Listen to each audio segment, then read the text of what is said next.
Ha ne varsa. Ay, Ne varsa. yandırırım. Yandırırım. Abi bu nedir?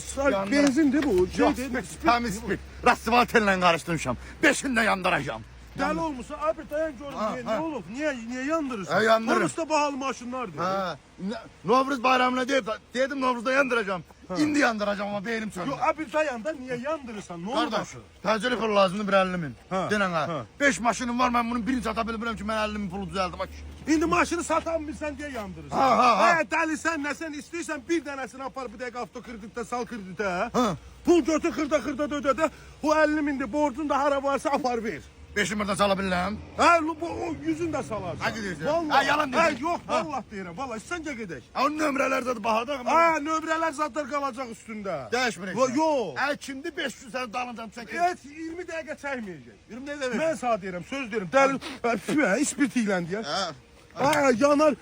Daha Koydum. görüm onda. Yaxşı. Ondan Gel sonra bir şey gel gerek, gel. yandırım görüm. Ha geleme deli sensen. Ay.